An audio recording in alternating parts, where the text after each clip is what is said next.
오늘 우리에게 주시는 하나님 말씀 누가복음입니다.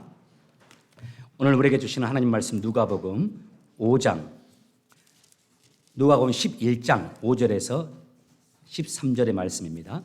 누가복음 11장 5절에서 13절의 말씀.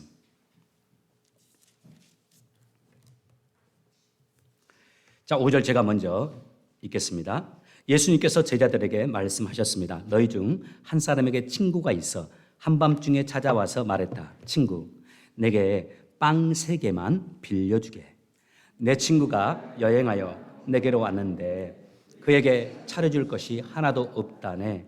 그런 경우에 나를 괴롭히지 말게. 문이 이미 잠겼고 내 아이들이 나와 함께 침대에 누웠다네. 일어나서 자네에게 줄 수 없네 라고 대답하겠느냐?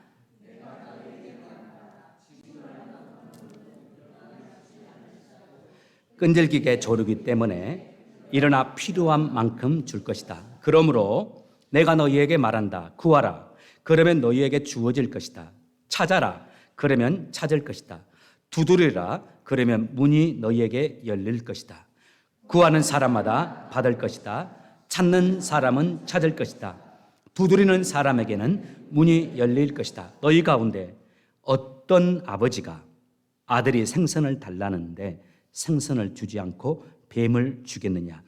또 계란을 달라는데 정갈을 주겠느냐? 같이 읽겠습니다.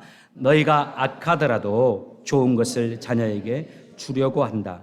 하물며 하늘에 계신 아버지께서 간구하는 자에게 성령을 주시지 않겠느냐?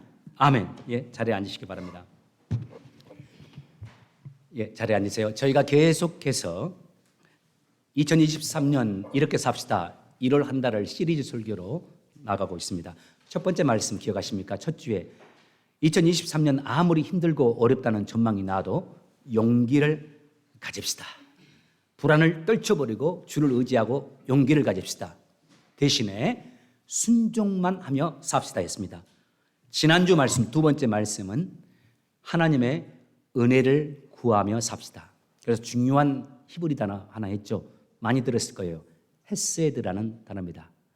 받을 만한 사람이 아닌데 그 사람에게 베풀어주는 은혜, 혹은 성경에서는 인애 혹은 자비라고 번역되어 있기도 해요. 열심히 해도 안 되는 경우 있잖아요. 안 되는 사람들.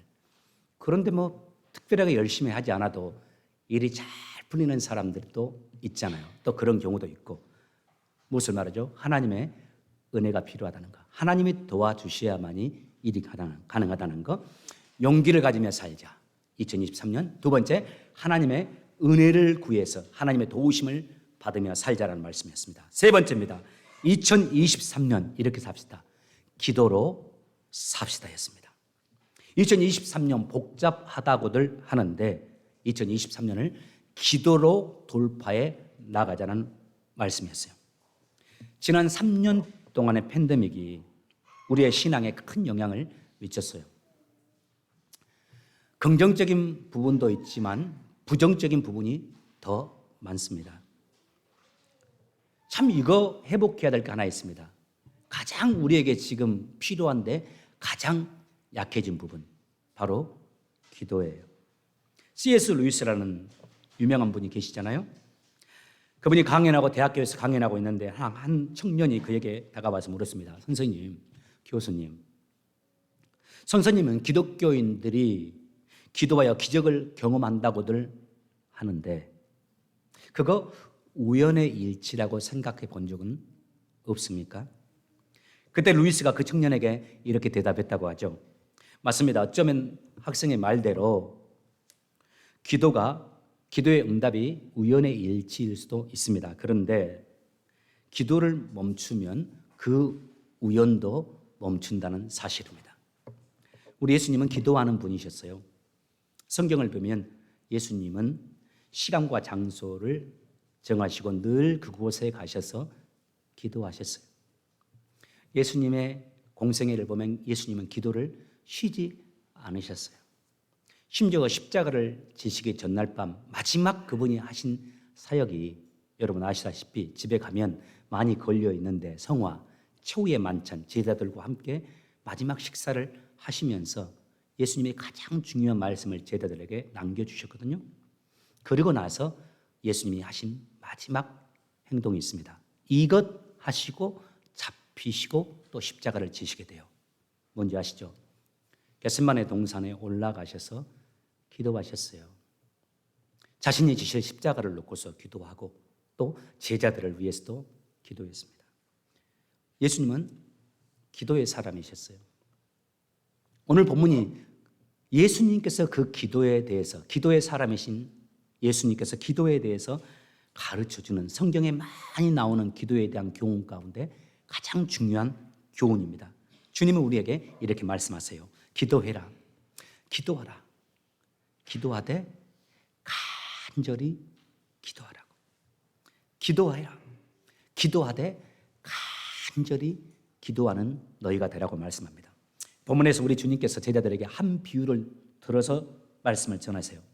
너희에게 가까운 한 친구가 있다. 그런데 어느 날 그 친구가 너희들에게 찾아와 부탁을 한다. 듣고 보니까 그 친구에게 손님이 한 사람이 밤 늦게 왔는데 그 친구가 그 손님에게 대접할 음식이었다. 그 친구는 이제 허기진 상태인데 음식이 필요한데 그 친구의 친구에게 음식을 줘야 되는데 그 음식이 없다. 그래서 그 친구가 생각해 보기를 누구에게 음식이 있을까? 생각해 보니까 너희였다. 그래서 너희에게 와서 빵 3개만, 많은 것도 아니에요. 빵 3개만 달라고 부탁한다. 그렇다면 너희들 어떻게 하겠느냐? 1세기 이스라엘 지역이요.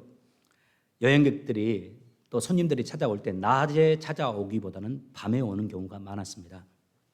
낮에는 아시다시피 이 팔레스타인 지역이 무척 더워요. 그래서 한낮을 피해서 오전과 오후에 여행객이나 나그네들이 여행을 했습니다. 이동을 했어요. 그러다 보니까 손님이 예정한 날짜, 예정한 시간에 오지 못하는 경우도 있었습니다. 혹은 좀 더 빨리 오는 경우도 있었어요. 특별히 대중교통 그때 없었잖아요. 지금처럼 핸드폰이 있어서 나 좀 늦게 갈 것 같아. 좀 빨리 갈게. 이런 전달할 수 없었잖아요. 그래서 기다리는 사람이 그 상황을 미리 예측할 수 없었어요. 그래서 갑자기 손님을 맞이해야 하는 경우가 있었습니다. 또 당시에는 지금처럼 냉장고 없었잖아요. 보관시설 좋은 때가 아닙니다. 그래서 빵을 만들어 놓더라도 그 빵 오래 보관할 수가 없었습니다. 그러다 보니까 갑작스럽게 손님을 맞이한 사람들 가운데 그 손님에게 제공할 빵을 가지고 있지 못하는 경우도 종종 있었습니다. 자, 이 비유에 나오는 사람도 마찬가지입니다. 자기 집을 찾아온 손님이 먹을 빵을 미처 갖지 못하고 있는 겁니다. 난처할 수밖에 없죠. 그 친구가 며칠을 걸어와서 이 집에 도착해서 허기진 상태인데 그 사람에게 먹을 걸 줘야 되는데 먹을 것이 없어요. 그래서 자기가 알고 있는 이웃의 사람에게 찾아가서 빵을 좀 달라고 합니다. 처음에는 너무 늦은 밤이니까 거절하죠. 지금 너무 늦었잖아. 너무하지 않아? 이 밤에 와서 빵을 달라고 하는 거. 아이들도 이미 잠에 든 상태고. 그런데 빵을 빌리러 간 사람이 포기하지 않아요. 비유에 보면. 사정하고 또 사정해요. 무례함을 무릅쓰고 미안한데 그렇지만 이게 안 되겠어. 친구가 배고프니까 오늘 밤 어떻게 그냥 지내게 할 수 없잖아. 좀 부탁할게 하면서 계속적으로 조릅니다. 그러자 빵을 가진 사람이 어쩔 수 없이 친구이기 때문에 주는 것이 아니라 그래도 안 된다 할지라도 너무 졸라서 빵을 내어줄 수밖에 없다라는 말씀이에요. 이 비유의 말씀을 하신 다음에 예수님이 이 비유를 통해서 하시고자 하는 말씀을 결론적으로 이렇게 말씀하세요. 다 같이 11장 9절에서 10절을 보겠습니다. 시작. 그러므로 내가 너희에게 말한다. 구하라. 그러면 너희에게 주어질 것이다. 찾아라. 그러면 찾을 것이다. 두드리라. 그러면 문이 너희에게 열릴 것이다. 그 다음 구하는 사람마다 받을 것이고 찾는 사람은 찾을 것이다. 두드리는 사람에게 문이 열릴 것이다. 본문의 문맥상 구하라, 찾으라, 두드리라 이 표현들은 단어들은 다 달라요. 단어는 다르지만 사실 이 세 단어는 동의어나 마찬가지예요. 본문의 의미상 볼 때 뭡니까? 열정을 가지고 계속해서 간구하라는 거죠. 의지력을 가지고 간구하라는 겁니다. 안 될 것 같아도 열심히 포기하지 말고 기도하라는 말씀이에요. 그러면 하나님께서 응답해 주실 거라는 말씀입니다. 야고보서 4장 2절에 주님이 이렇게 말씀하세요. 너희가 얻지 못함은 구하지 아니하며. 어린 시절에 하나님 말씀을 듣는 것 참 중요합니다.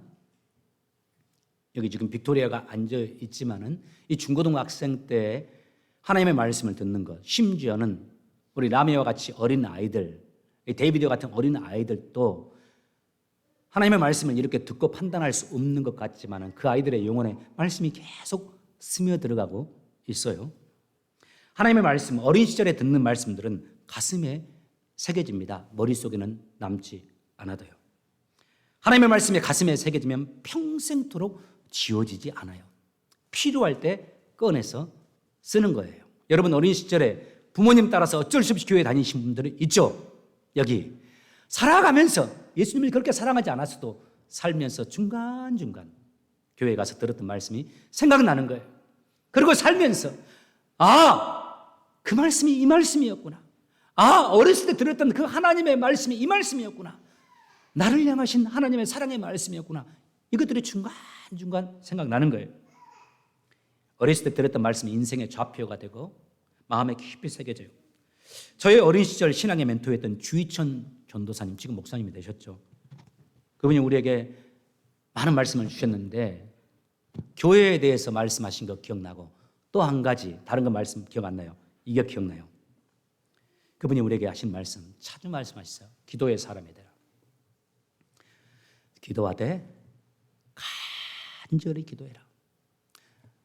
어린 시절 교회 다니면서 저는 모태 신앙이었으니까 기도라는 설교는 많이 들었는데 간절히 기도해라. 이 기도는 그 주희천 목사님을 통해서 들었어요. 특별히 그분이 하신 말씀이 마음에 소원이 있을 때 그 소원을 마음에 품고만 있지 말고 입술을 열어 하나님께 기도해라. 그 다음 말씀이 중요합니다. 그 마음의 소원이 간절하면 간절할수록 더 간절히 기도해라. 그 기도가 중요하면 기도 제목이 중요하면 중요할수록 너희 인생의 중요한 기도 제목일수록 더 많이 열심히 기도해라. 그 기도 제목이 삶의 정말 어려운 삶의 제목일수록 그것을 가지고 더 하나님 앞에 간절히 기도해라. 여러분 모두가 다 아실 거예요. 목사님들은 각각 자기가 중요한 바를 말씀을 반복합니다. 설교의 말씀을 전할 때도 목사님들이 중요시 여기는 제목들, 타이틀들, 내용들을 자꾸 반복해서 그 말씀들을 전해요. 예배 때에도 그렇고 성경 공부 때에도 그 말씀을 자주 합니다. 그 단어가 자주 들어가요. 심지어 그분의 기도를 들어보면 그 기도 속에도 그분이 무엇을 중요시 여기는지가 들어있어요. 주희천 목사님이 저희들에게 이 말씀을 정말 많이 하셨어요. 중고등학교 때 들었던 말씀들 여러 말씀이 있지만 주희천 목사님이 내게 전해주신 말씀 마음에 그냥 새겨져 버렸어요. 기도해라. 기도하되 간절히 하나님께 기도해라. 어려울수록 더 기도해라. 삶의 중요한 일일수록 더 하나님께 간절히 기도해라. 불가능한 일일수록 더 하나님께 엎드려서 기도해라. 그러면 하나님이 들어주실 것이다. 인생을 살면서 힘들고 어려울 때, 제 마음에 간절한 소원이 들었을 때, 제 인생의 중요한 결정적인 순간이 내게 왔을 때 그분에게 전해주신 이 말씀이 나를 기도의 자리로 인도해 주었어요. 지금도 인생을 살면서 목회를 하면서 가정생활을 하면서 이민생활을 하면서 또 나의 신분을 놓고 기도할 때도 영주권을 놓고 기도할 때도 나의 미래를 놓고 기도할 때도 우리의 아이들을 위해서도 기도할 때도 앞이 막힌 것 같습니다. 누군가 나를 도와줘야만 됐을 때 물질이든지 무엇이든지 내가 하나님 앞에 언제나 나아가서 기도하는 것, 힘들면 힘들수록 기도하는 것, 바로 주희천 목사님이 내게 전해주신 그 말씀이 내게 깊이 뿌리기에 되었기 때문이에요. 야고보서 5장에 보면 기도의 사람 한 사람을 우리에게 제시해 줍니다. 야고보서 5장 17절 말씀에 엘리야는 우리와 성정이 같은 사람이로되 우리와 똑같은 사람이에요. 저가 비 오지 않기를 간절히 기도한 즉 3년 6개월 동안 땅에 비가 아니오고 다시 기도한 즉 하늘이 비를 주고 땅이 열매를 내었느니라. 기도하되 간절히 기도하라고요. 어떤 분들은 이런 말씀을 하신 분들이 있어요. 하나님이 내 마음을 다 아시는데 굳이 뭐 그렇게 번거롭게 하나님께 간절히 기도하냐고. 이심전심이지 내 마음에 품고 있는 거 하나님이 다 아시는데 굳이 왜 그렇게 기도하라고 하냐고. 그러면서 기도에 힘쓰지 못하는 분들이 있고 또 다른 사람이 기도하고자 하는 사람들의 힘을 빼는 분들이 있어요. 그건 이론적으로는 틀린 말이 아닙니다. 그러나 성경적은 아닙니다. 영적인 법칙은 아니에요. 우리 주님께서 말씀하시는 거, 성경에서 여러 부분에서 하나님이 말씀하시는 거 구하라고요. 찾으라고요. 두드리라고요. 하나님의 나라를 위해서도 구하고 성령님도 구하고 성령의 열매도 구하고 내 삶의 필요를 위해서도 하나님께 간절히 구하라고요. 하나님은 우리가 기도하기를 원하십니다. 마태복음 9장에 보면, 마가복음 9장에 보면 정말 안타까운 상황이 하나 나옵니다. 안타까운 부모가 한 분 나오는데 세상에 이런 부모는 얼마나 힘들까 이런 생각을 해요. 그 부모에게 한 아들이 있습니다. 어린아이인데 이 아이에게 말 못하는 귀신이 들어가서 말을 못해요. 이런 아이를 두고 사는 건 얼마나 힘들까요? 우리 아이가 만약 그렇다면 평생을 함께하면서 이 아이 돌봐줘야 돼요. 그뿐이 아닙니다. 이 아이가 간질이 있어요. 살아가다가 그래서 때로 넘어져서 거품을 흘리면서 쓰러져요. 그 정도에 지나치지 않으면 그 정도면 괜찮은데 그 정도가 아닙니다. 이 아이가 물을 보면 뛰어들어요. 또 불을 보면 뛰어들어요. 생명을 잃을 수 있잖아요. 그래서 이 부모님이 아이들을 고쳐달라고 주님의 제자들에게 와서 부탁을 했어요. 못 고치는 거예요. 그러자 주님이 이제 전날 변호산에서 기도하시다가 내려오니까 그런 상황이 벌어져서 주님이 내려오셔서 고쳐주시잖아요. 그 고치고 난 다음에 제자들이 주님께 조용히 물어봅니다. 주님, 어떻게 해서 이런 일이 가능합니까? 우리는 못했는데 주님은 고치셨는데 이런 일들이 어떻게 가능합니까? 그때 주님께서 그 불가능한 상황을 극복할 수 있는 비결로서 이렇게 말합니다. 이르시되 기도 외에 다른 것으로는 이런 유가 나갈 수 없느니라. 2023년을 우리가 살면서 기도로 사시길 원합니다. 기도로 돌파해 나가시길 바랍니다. 특별히 삶에 어려움이 있을 때. 이건 정말 나에게 필요한데 우리에게 필요한 것인데 반드시 우리가 겪어야 될 것인데 이것을 극복하기 힘들다, 불가능하다 이런 상황이 있을 때도 여러분 너무 낙심하지 마시기 바랍니다. 주님 앞에 기도하면서 기도로 돌파해 나가시는 여러분 되시길 주의 이름으로 축복합니다. 특별히 일이 안 될 때만 기도하라는 말씀은 아닙니다. 일이 잘 될 때, 이것 가운데 지금 일이 척척척 되시는 분들 있죠. 만사형통이다. 만사형통이다. 그런 삶을 살고 있을 때도 주님은 우리에게 기도하라고 하세요. 골로새서 4장 2절 말씀에 주님이 이렇게 말합니다. 같이 읽겠습니다. 기도를 계속하고 기도에 감사함으로 깨어 있으라. 여러분 이 사실 아시죠? 우리의 삶에 어려움을 당했을 때 정말 기도해야 하는데 정작 기도해야 할 때 기도가 안 될 때가 있습니다. 기도해야 되겠다 마음 먹고 성전에 나와서 기도하려고 앉았는데 기도가 잘 안 될 때 있어요. 지금 내 자녀가 사경을 헤매고 있어요.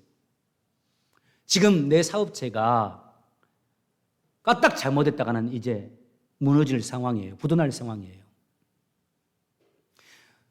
내 자녀와 내 가족들이 정말 고통 중에 있어요. 자, 이럴 때 우리 마음속에 기도해야 되겠다 이런 생각이 들잖아요. 그런데 쉽게 기도가 안 됩니다. 기도의 자리에 나오는 것도 힘들고, 기도의 자리에 나와도 기도를 하려고 할 때 이 기도가 잘 안 나와요. 기도라는 게 원래 그렇습니다. 기도는 훈련이 필요합니다. 평상시에 기도의 훈련이 내게 되어 있을 때 내 삶에 기도해야 될 타이밍이 되면 기도할 수가 있어요. 그래서 주님이 잘 될 때에도 기도를 계속 하라고 말씀하시고 기도에 깨어 있으라고 주님이 말씀하는 겁니다. 에레미야서 33장 2절과 3절에서 하나님이, 저는 이 부분이 너무 좋더라고요. 자신의 이름을 걸고 우리에게 이렇게 약속하세요. 이 일을 행하는 여호와, 그것을 지어 성취하는 여호와, 그 이름을 여호와라 하는 자가 이같이 이르노라. 같이 읽겠습니다. 너는 내게 부르짖으라. 내가 내게 응답하겠고 네가 알지 못하는 크고 비밀한 일을 너에게 보이리라. 기도해라. 그러면 네가 생각지 못했던 것, 네가 생각하고 있는 것보다 더 좋은 것으로 너에게 채워줄 테니까, 그것을 보게 할 테니까 기도하라고 말씀하세요. 여호와 하나님이 자신의 이름을 걸고 이렇게 말씀하시죠. 이번에는 예수님이 자신의 이름을 걸고 이렇게 말씀하세요. 요한복음 16장 24절 말씀 시작. 지금까지는 너희가 내 이름으로 아무것도 구하지 않았다. 그러나 구하라. 그러면 너희가 받을 것이요. 그 다음입니다.